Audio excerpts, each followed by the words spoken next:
त्यात पण तुम्हाला जर काही क्वेश्चन क्वेरीज असतील तर आपण आपलं लेक्चर झाल्यानंतर मी क्वेश्चन आन्सर सेशन सुद्धा घेणार आहे. ठीक आहे, सो चालू करूया आजचं आपलं लेक्चर.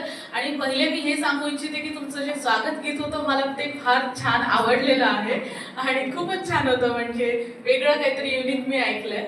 सो बघा, आपल्याला जर हेल्दी राहायचं असेल आणि अगर कोणी मला विचारलं की मला 100% एकदम हेल्दी लाईफस्टाईल पाहिजे, सो त्याच्यामध्ये डाएट किंवा आपण काय खातो याचा रोल 70% असतो आणि 30% एक्सरसाइज. पण माझं पर्सनल मत हे आहे की आजकाल आपली लाईफस्टाईल ही सेडेंटरी झालेली आहे. आपण खूप जास्ती अंग मेहनत नाही करत, म्हणून 50% डाएट आणि 50% एक्सरसाइज या दोन गोष्टींना जर आपण धरून चाललो तर आपण 100% हेल्दी राहू शकतो. आज जे मी बोलणार आहे, आपण योग क्लासेस करतच असाल, सगळेजण योगासनं करत असाल हे मला माहिती, म्हणून 50% तुम्ही करताय आणि आज 50% अजून आपल्याला काय पुढे करायचं आहे याबद्दल आज आपण बोलणार आहोत. सो बघा, सगळ्यात इम्पॉर्टंट म्हणजे आजकाल ना खूप सारे रिसर्चर्स, पहिले सायन्स हे म्हणत होतं की आपल्याला काही आजार झाला तर आपल्याला औषधच घ्यावं लागतं, पण आपल्याकडे पहिल्यापासून योग साधना, आहार या सगळ्या गोष्टी आहेतच. पण आज मॉडर्न सायन्स पण याला प्रूव्ह करत आहे. एपिजेनेटिक म्हणून एक सायन्स आहे, ते काय प्रूव्ह करतं, आपण सगळेजण खूप कधी कधी घाबरलेलो असतो की आपल्या पहिल्या पिढ्यांमध्ये जर कोणाला डायबिटीज असेल, कोणाला हार्ट अटॅक आलेला असेल, कोणाला कोलेस्ट्रॉल असेल, तर आपल्याला काय वाटतं की हेरिडिटी म्हणून येणारच. तर असं नाहीये, आपल्या हातात आहे की आपल्या हेरिडिटी मधले जे जीन्स आहेत, नो डाऊट आपण जे 7 म्हणजे आपले आजोबा, त्यांचे आजोबा, त्यांचे आजोबा यांच्या सगळ्यांचे जीन्स आपल्यामध्ये येतात, पण त्याला स्विच ऑन करायचं की ऑफ करायचं हे आपल्या हातात आहे. आणि मॉडर्न सायन्सने याला आता प्रूव्ह केलेलं आहे. त्याला एपिजेनेटिक्स म्हणतात. एपिजेनेटिक्स म्हणजे काय, तर हे मला असं सायन्स आहे, लाईफस्टाईल जशी आपली आहे त्यानुसार आपण स्विच ऑफ आणि ऑन करू शकतो. म्हणजे फॉर एक्झाम्पल, कोणाच्या घरात सगळ्यांना डायबिटीज आहे, म्हणजे येणाऱ्या पिढीला डायबिटीज होईलच, हे कशावर डिपेंड आहे, तर त्यांनी जर व्यवस्थित लाईफस्टाईल ठेवली. आणि बरेच जण मला आता माझ्याकडे येतात तेव्हा म्हणतात की घरच्यांना खूप जास्त डायबिटीज आहे, कोलेस्ट्रॉलचा प्रॉब्लेम आहे, हार्ट डिसीजेस आहेत, मग आम्ही कसं थांबवू शकतो त्याला. तर आपल्या हातात आहे. जसं इथे मी दाखवलेलं आहे की जीन्स आपल्याला जर ऑफ अँड ऑन करायचे असतील, जर आपली लाईफस्टाईल व्यवस्थित असेल. आता लाईफस्टाईलमध्ये 3 गोष्टी येतात: आहार, व्यवस्थित झोप आणि योगा किंवा कोणत्याही प्रकारची अंग मेहनत किंवा आपण एक्सरसाइज, वर्कआउट ज्याला म्हणतो. हे जर 3 आपण व्यवस्थित ठेवले तर कितीही जेनेटिक स्ट्रॉंग असू दे आजाराचे, आपण त्याला थांबवू शकतो. आणि हे बघा, इथे एक एक्झाम्पल दिलेले, जर आपण जंक फूड, फास्ट फूड खातोय, एक्सेस शुगर खातोय, खूप साऱ्या लोकांची ही धारणा असते की जर मी दिसायला बारीक आहे आणि मी दिवसाचा 1 तास योगासन करतोय, मग दिवसभर मी खाने के लिए जीते यार, खाएंगे नहीं तो क्या करेंगे, असं मनस्थिती जर असेल की सब कुछ चलता है, तर असं नाहीये. मी नेहमी म्हणते की खूप साऱ्या लोकांना असं वाटतं की अरे कुछ नहीं, हमने भी तो इतना सारा शुगर खाया है, हमको क्या हुआ है, असं म्हणून खूप लोकांचं असतं. पण नाही ना, बॉडीमध्ये एका दिवसात आज तुम्ही साखर खाल्ली आणि दुसऱ्या दिवशी डायबिटीज होत नाही, आणि आज तुम्ही बंद केले आणि दुसऱ्या दिवशी डायबिटीज ठीकही होत नाही. हे वर्षानुवर्ष आपण जे खात असतो त्याच्यावरती डिपेंड असतं. त्यामुळे जंक फूड जास्ती, शुगर जास्ती, रिफाईंड शुगर, ट्रान्स फॅटवालं आजकाल आपण बघतोय की किती भेसळ होती, आपल्याला माहिती नव्हती. किती किती मोठ्या मोठ्या स्टार हॉटेल्समध्ये आपण रोज न्यूज बघतोय की यांचं जे आहे तर ते बॅन झालं, त्यांचं हॉटेलवरती जे आहे ताळा लागला, असे आपण रोज बघतोय. पण आपण जर समजा व्यवस्थित green leafy vegetable, fruits, seeds, nuts हे व्यवस्थित काय खायचं, सुपर फूड्स ते आपण बघणारच आहोत. पण जर आपण जेवण व्यवस्थित ठेवलं ना, तर कितीही स्ट्रॉंग असू दे आणि आपल्याला झालेला डायबिटीज पण आपण ठीक करू शकतो. कोलेस्ट्रॉल आहे, सो आता जेनेटिक्स, एपिजेनेटिक्स कोणत्या कोणत्या गोष्टीला ठीक करतात, डायबिटीज, ओबेसिटी, पीसीओडी, पीसीओएस, त्याच्यानंतर हार्ट डिसीज, इवन कॅन्सर पण जर घरात कोणाला असेल आणि आपल्याला असं वाटत असेल की जेनेटिक्समध्ये आपल्याला किंवा पुढच्या पिढीला नको व्हायला, तरी आपण त्याला थांबवू शकतो. राईट नाव हे प्रूव्हन आहे. एजिंग आणि आजकाल फक्त फिजिकल हेल्थ नाही, मेंटल हेल्थ पण जेनेटिकल जाते, सो त्याला पण आपण जे आहे ते कंट्रोल करू शकतो with the help of diet. आता बघा, आजकाल सगळ्यांना स्ट्रेस आहे. असं नाहीये की कोणाला स्ट्रेस नाहीये, पण स्ट्रेस काय काय करत आहे तर आपल्या ऑलमोस्ट सगळ्या सिस्टीम, ब्रेन, स्किन, गट, रिप्रोडक्टिव्ह सिस्टीम, कार्डिओव्हॅस्क्युलर सिस्टीम, जॉईंट्स आणि इम्युनिटी सिस्टीम, या सगळ्या सिस्टीमवरती स्ट्रेसमुळे विपरीत परिणाम जे आहेत तर ते होत आहेत. आणि ते आपण कसे थांबवू शकतो with the help of food, ते आपण आज बघणार आहोत.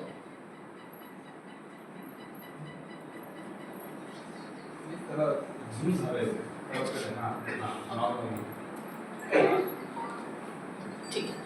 सो बघा, आपण बघताना हे बघतो की कोणाला डायबिटीज आहे, पीसीओडी आहे, हार्ट डिसीज आहे, हायपरटेन्शन आहे, पण त्याचा मागचं रिझन, त्याचे जे आपण रूट्स बघितले तर ते process food, stress, lack of sleep, smoking, alcohol, lack of socialising and त्याच्यानंतर इनॅक्टिव्हिटी आणि अनहेल्दी डाएट, हे सगळे त्याचे रूट कॉज असतात.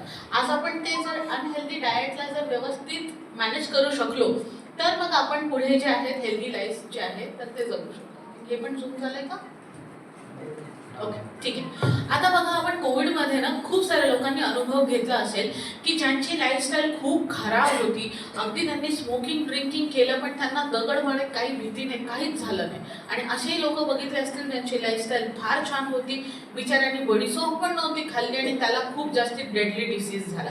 मग आपण कर्म वगैरे याच्यावरती जातो, पण मेडिकल सायन्स किंवा न्यूट्रिशन सायन्स हे म्हणतं की जेव्हा आपण जे आहे आईच्या पोटात असतो, मध्ये असतो, तेव्हा 70% फ्युचर हेल्थ जी आहे तर ती डिसाईड होते आणि 30% आपल्या हातात असते. म्हणून खूप लोकांचं खूप छान लाईफस्टाईल असेल तरी सुद्धा त्यांना काही डिसीजेस होतात आणि खूप साऱ्या लोकांची खराब लाईफस्टाईल असेल तरी आपल्या हातात बऱ्याच गोष्टी आहेत.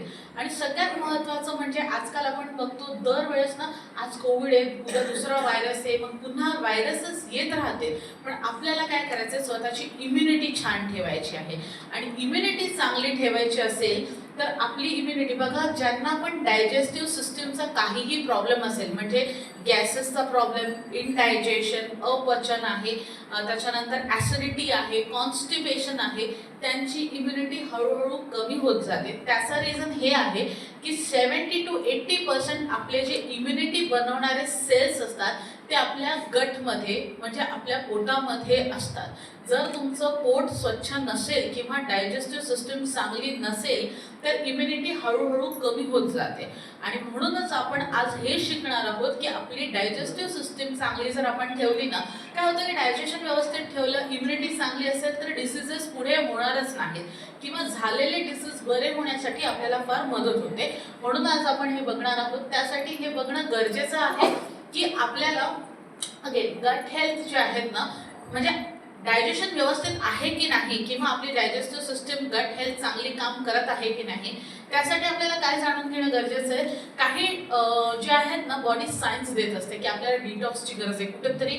आता कोणालाच आज काही प्रॉब्लेम झाला आणि उद्या कॅन्सर होत नाही, त्यामुळे पहिले बॉडी काहीतरी सिग्नल देत असते. ते सिग्नल कोणचे आहेत, जर तुम्हाला वारंवार जेवणानंतर पोट फुगत असेल, ज्याला ब्लोटिंग म्हणतात, त्याच्यानंतर कॉन्स्टिपेशन म्हणजे बद्धकोष्ठता जर असेल, ऍसिडिटी वारंवार होत असेल, कधी कधी होणं नॉर्मल आहे. ठीक आहे. हा आवाज फार कटतोय ना, डिस्टर्बिंग आहे का आवाज की ओके आहे ना? पूर्ण मला इको येतोय, ओके ना आवाज? Okay fine. सो ऍसिडिटी होत असेल, त्याच्यानंतर स्किनवरती आपण जेव्हा टीनेज असतो तेव्हा जर समजा थोडेसे पुरळ किंवा ॲक्ने येत असतील नॉर्मल आहे, पण त्याच्यानंतर आपण तिसीत आहोत, त्याच्यानंतर पण जर फोड येत असतील, ॲक्ने येत असतील, डल स्किन असेल, डार्क सर्कल्स असतील, अगदी low on energy, brain fog, म्हणजे काय मी बोलत होते विसरले, दरवाजा जर आपण ओपन केला फ्रीजचा काय काढणार होते विसरले, असं जर काही होत असेल आणि अगदी आपण जे आहेत 70च्या खाली असू तर त्याला ब्रेन फॉग म्हणतात किंवा आपण छोट्या छोट्या गोष्टी विसरतो आणि आपल्याला वाटतं वय झालंय, पण काही नाही. त्याचा मेन रिझन हा असतो की आपल्याला काही न्यूट्रिशनल डेफिशियन्सीज असू शकतात, त्याबद्दल पुढे बोलणारच आहोत. त्याच्यानंतर फ्रिक्वेंट सर्दी झाली, खासी झाली, थोडासा पाऊस पडला, कोणाला सर्दी झाली म्हणून आपल्याला झाली, असं जर होत असेल ते पण एक बॅड इम्युनिटीचं साईन आहे. त्याच्यानंतर आपल्याला क्रेविंग्स होत असतील. खूप साऱ्या लोकांना जेवण झाल्यानंतर काहीतरी गोड पाहिजे, रोज गोड पाहिजे, रोज काहीतरी क्रंची पाहिजे, रोज पापड पाहिजे, चिप्स पाहिजे, असे जे क्रेविंग होत असेल, सो ती पण एक साइन अँड सिम्पटम आहे. इरिटेबिलिटी, एन्झायटी, जॉईंट पेन असेल, की फारच पाय दुखत आहेत, कंबर दुखती आहे, कुठे ना कुठे हातापायाचे आहेत ते नेहमीच आहे, तर हा पण एक साइन अँड सिम्पटम आहे की आतमध्ये कुठेतरी गडबड आहे आणि तुम्हाला त्याला ठीक करणं गरजेचं आहे. आणि पफिनेस म्हणजे खूप साऱ्या लोकांच्या स्किनवरती जे आहे सकाळी उठल्यानंतर डोळ्यांखाली किंवा फेस असा सुजलेला वाटतो, तर तो पण एक साइन अँड सिम्पटम आहे की आपल्याला बॉडीला डिटॉक्स करण्याची किंवा काहीतरी आहारात बदल करण्याची गरज आहे. सो आता आपल्याला जर आपली बेसिक इम्युनिटी चांगली ठेवायची असेल तर काही गोष्टी आपल्याला सोडून द्याव्या लागते. आजकाल आपल्याकडे तेल पासून मी हे पण सांगणार आहे की आपण कोणतं तेल वापरायचं, बेसिक गोष्टी जर आपण घरात बदलल्या ना तर खूप, आपण सगळ्यांसाठी वेगळा आहार म्हणजे माझ्यासाठी वेगळा, आईसाठी वेगळा, बाबांसाठी वेगळा असं आपण भारतीय संस्कृतीत करत नाही. आपण सगळ्यांसाठी व्यवस्थित सोबत जेवण बनवतो. पण सोबत जेवण बनवताना जर बेसिक इन्ग्रेडियंट्स म्हणजे तेल आहे, मीठ आहे, साखर आहे याच्याच मध्ये आणि भांडी कोणची वापरतो याच्याच मध्ये जर आपण बदल केले तर सगळ्यांची हेल्थ चांगली राहील. त्यासाठी मी काही गोष्टी या सांगते की जर तुम्ही प्रॉडक्ट घेताना लेबल वाचून घ्या आणि हे जर लेबल त्याच्यावरती असतील काही गोष्टी टोटली अवॉइड करायच्या आहेत. पहिले तर जेवढं प्लास्टिक अवॉइड करता येईल तेवढं प्लास्टिक अवॉइड करा. पाण्याची बाटली आहे, टिफिन्स आहे, त्याच्यामध्ये आपल्याला प्लास्टिक बिलकुल वापरायचं नाही. कारण की आजकाल मायक्रो प्लास्टिक, आपण म्हणतो की नाही माझ्याकडे खूप छान क्वालिटीचं प्लास्टिक आहे, 1000 रुपयाचा प्लास्टिकचा माझा जेवणाचा डब्बा आहे, तो 1000 रुपयाचा असू दे की 10,000 रुपयाचा असू दे, प्लास्टिक इज प्लास्टिक. म्हणून आपल्याला पहिली गोष्ट जी सोडायची आहे ती म्हणजे प्लास्टिकचा वापर आपण कमीत कमी किंवा जितका होऊ शकेल तेवढा टाळायचा आहे. सेकंड, रिफाईंड शुगर, याला व्हाईट पॉयझन सुद्धा आपण म्हणतो. मी हे नाही म्हणते की आपल्याला गोड खाणं बंद करायचं आहे, पण आपल्याला जे आहेत ना रिफाईंड पांढरी दिसणारी जी साखर आहे ती आपल्याला जेवढी वगळता आली ना तेवढी आपल्या आहारातून वगळायची आहे. मग आपण गुळ खाऊ शकतो, खजूर खाऊ शकतो, असे बरेच ऑप्शन्स आहे. मी गोड बंद करा असं नाही म्हणते, पण व्हाईट पांढरी शुगर जे आहे ती आपल्याला जी आहे तर ती बिलकुल पण डिलीट करायची आहे डाएटमधून. Third is caffeine. आजकाल मी परवाच एक डाएट चार्ट देत होते, त्यांचं असं म्हणणं होतं की त्यांना खूप हायपर ॲसिडिटी आहे.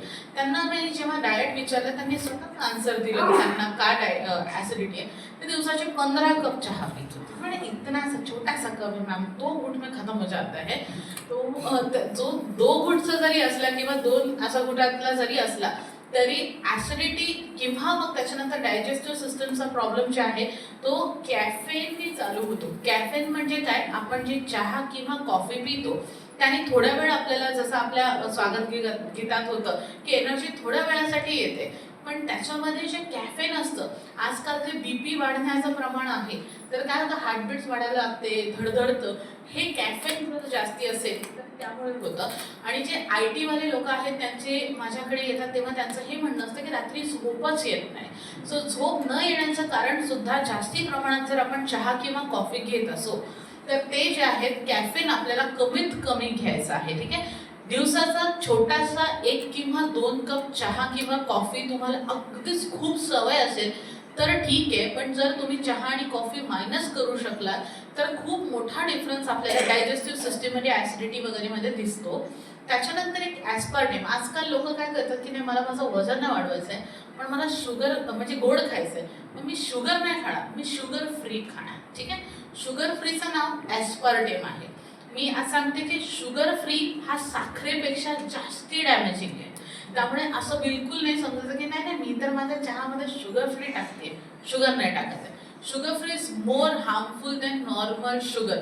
त्यामुळे ॲस्पार्टेम, आजकाल ना आपल्याकडे आता सण चालू होतील, आपण देवाणघेवाण करतो मिठाईची, चॉकलेट्सची, तेव्हा काय करतो की आपण शुगर फ्री मिठाई, शुगर फ्री चॉकलेट्स हे प्रेफर करतो की नाही आम्ही शुगर फ्री देतोय, पण sugar free is more harmful than normal sugar. ठीक आहे, त्याच्यामध्ये ॲस्पार्टेम नावाचा एक इन्ग्रेडियंट असतो, तर तो आपल्याला वाचला पाहिजे. तो जर आपण इन्ग्रेडियंट घेतोय तर ज्यांना ज्यांना डायबिटीज झाली, म्हणजे माझ्याकडे इतके असे क्लायंट येतात की त्यांना डायबिटीज तर समजा शुगर फ्री घेऊन थोडासा ओके असेल तर त्यांना कोलेस्ट्रॉलचा प्रॉब्लेम होतोय, त्यांना डायजेशनचा प्रॉब्लेम होतोय, म्हणून शुगर फ्री आपल्याला वापरायचं नाहीये.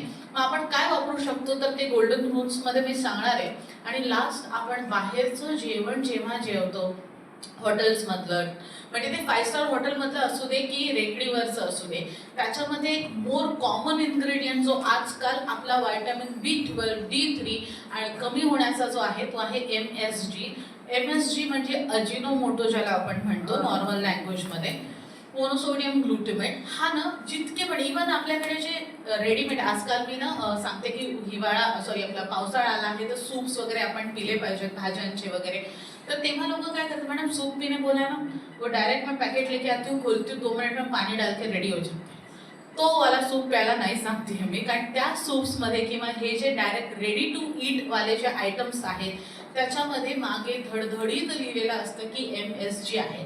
लहान मुलांना नूडल्स, मॅगी या गोष्टी फार आवडतात. मग त्या मॅगीच्या मैद्यामध्ये जास्ती प्रॉब्लेम नसतो, त्याच्या मसाल्यामध्ये प्रॉब्लेम असतो, कारण त्याच्या मसाल्यामध्ये MSG नावाचा एक इन्ग्रेडियंट असतो जो की ॲडिक्टिव्ह. आज ज्यांनी मॅगी खाल्ली असेल, मी मॅगी म्हटल्यानंतर तुमच्या डोक्यात त्याचा स्वाद येतो. तर स्वाद याच्यासाठी येतो कारण त्याच्यामध्ये एक फ्लेवर एनहान्सर MSG टाकलेला असतो. माझी एक मैत्रीण आहे, आम्ही जेव्हा फूड प्रोसेसिंग करून जेव्हा आउट झालो, ती आत्ताही मॅगीच्या प्लांटमध्ये आहे. आणि मध्ये जर तुम्हाला आठवत असेल तर आपण थोडे अजून लहान होतो तेव्हा मॅगी बॅन झाली होती बघा खूप दिवसासाठी. तर त्याचा रिझन हा होता. मग मी तिला फोन करून विचारलं होतं की एक्झॅक्टली काय झालंय म्हणून. तर त्यांनी मला हे सांगितलं की त्याच्या मसाल्यामध्ये जे एजंट्स आहेत MSG, जी सवय लावतात आपल्याला त्या गोष्टीची, ते जास्ती आहेत. आणि सॅड पार्ट वॉज की त्याचे मसाल्याचे खूप सारे, माझी एक आता क्लाइंट त्यांनी मला हा फोन केला होता की माझी मुलगी ना मॅगी नाही खात, त्याचा मसाला ना असं तो डायरेक्ट चाटते, एवढं जास्ती तिला आवडत होतो. आणि टीव्हीमध्ये पण असं दाखवतात ना, भिंडी नाही खा रहा है बच्चा, डाल दो मसाला, खाले का. मग हे आपण काय करतोय की आपल्या चांगल्या भाज्यांमध्ये जर आपण असे काही मसाले टाकतोय ज्याच्यामध्ये MSG आहे, आणि याच्यामध्ये काही नाही, मागे लेबलमध्ये लिहिलेलं असतं. आता याच्यामध्ये ते काय आपल्याला हे नाही करत आहेत, म्हणजे चुकवत किंवा आपल्याला फसवत नाहीयेत, त्यांनी मागे लिहिलेलं आहे. आपण याबद्दल अनअवेअर आहोत. आणि माझं हे काम आहे ॲज अ न्यूट्रिशनिस्ट की जर आपण कोणतंही प्रॉडक्ट मार्केटमधून घ्याल, म्हणजे कोणची चटणी घेत असाल, कोणचा सॉस घेत असाल, तर त्याचं लेबल वाचताना उलटं करा. लेबलमध्ये लिहिलेलं असतं, आजकाल MSG डायरेक्ट लिहित नाही, फ्लेवर एनहान्सर म्हणून दिलेलं असतं. ठीक आहे, फ्लेवर एनहान्सर असं दिलेलं असतं. मग ते तुम्ही बघा, जितके पण शेजवान चटणीज आहेत, त्याच्यानंतर रेडीमेड सॉस आहेत, रेडीमेड नूडल्स आहेत, रेडीमेड त्याच्यानंतर आपले हे वाले पॅकेट्स, सूप्सचे वगैरे पॅकेट ना, त्याच्यामध्ये फ्लेवर एनहान्सर असं लिहिलेलं असतं. आणि फ्लेवर एनहान्सर म्हणजे most of the time it's MSG. आणि हा आपल्या ब्रेन सेल्सला जे आहेत तर तो थोडासा स्लो करत आहे. लहान मुलांच्या बऱ्याच जणांचा कॉन्सन्ट्रेशन न होणं हा प्रॉब्लेम आहे. माझ्याकडे 10वी-12वीचे स्टुडंट्स येतात की अगदी खूप हुशार स्टुडंट आहे, पण त्याचं लक्ष लागत नाही, त्याचं चंचलता वाढलेली आहे, खूपदा वाचूनही लक्षात राहत नाहीये. मग त्यांचा हा मेन प्रॉब्लेम असतो की MSG नावाचा इन्ग्रेडियंट त्यांच्या आहारात जास्ती असेल तर त्यांची मेमरी किंवा लक्षात ठेवण्याची जी क्षमता आहे ती हळूहळू कमी होते. आणि हा खूप एक मोठा इम्पॅक्ट करतो. म्हणून आपल्याला MSG वाली गोष्ट जी आहे तर टोटली बंद केली पाहिजे. काही सुपर फूड्स आपण बघणार आहोत. आता आपण बघितलं मी काही 10 गोल्डन रूल्स पण नंतर सांगणार आहे. पण आपण ना सगळ्या डिसीजेस पासून आपल्याला वाचायचं आहे, हा आजचा आपला मोटो आहे.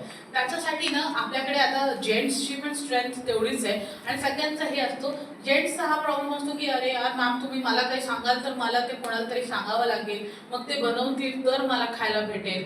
आणि लेडीजचा असं असतो की मी एवढ्या सगळ्या लोकांसाठी एवढं बनवते, मी माझ्यासाठी काही वेगळं नाही बनवणार. मग तुम्ही असं काही सांगा की मला काही बनवायला नाही पाहिजे पण मला हेल्थ पण पाहिजे. तर असे काही सुपर फूड आपण आज बघणार आहोत की ज्याच्यासाठी आपल्याला कोणावर डिपेंड राहण्याची गरजच नाहीये, आपण स्वतःहून त्याला घेऊ शकतो. आणि त्यातला पहिला सुपर फूड जो प्रत्येकाने आपल्याला प्रत्येक सीझन मध्ये म्हणजे 12ही महिन्यात आपण त्याला घेऊ शकतो, आणि तो आहे चिया सीड्स. ठीक आहे, चिया सीड्स आणि सब्जा सीड्स असे दोन वेगवेगळे सीड्स असतात. सब्जा सीड्स इंडियन ओरिजिन्स आहे, ते बॉडीला थंड करतो. पावसाळ्यात आणि हिवाळ्यात आपण सब्जा नाही घ्यायचे, पण चिया सीड्स हे आपण उन्हाळा, पावसाळा आणि हिवाळा सगळ्यांमध्ये घेऊ शकतो. याने काय काय होतं, जर तुम्हाला कॉन्स्टिपेशनचा प्रॉब्लेम असेल, हाय कोलेस्ट्रॉलचा प्रॉब्लेम असेल, डायबिटीज असेल, आणि आपल्याला जर असं वाटत असेल की हे सगळे डिसीजेस कमी होऊन आपली बुद्धिमत्ता, आपली मेमरी पॉवर वाढली पाहिजे, तर आपल्याला चिया सीड्स जे आहेत तर ते फार हेल्प करतात. आता चिया सीड्सला घ्यायचं कसं आहे, मार्केटमध्ये चिया सीड्स नावाने इझिली भेटतात. जस्ट 1 चमचा घ्यायचं, 1 ग्लास पाण्यामध्ये टाकायचं. तुम्ही ज्यूस वगैरे मध्ये पण टाकू शकता, पण माझं असं म्हणणं आहे सगळ्यात सोपं, 1 ग्लास पाणी घ्या, त्याच्यामध्ये 1 चमचा टाका, 10-15 मिनिटं वेट करा आणि डायरेक्टली त्याला गिळून टाका.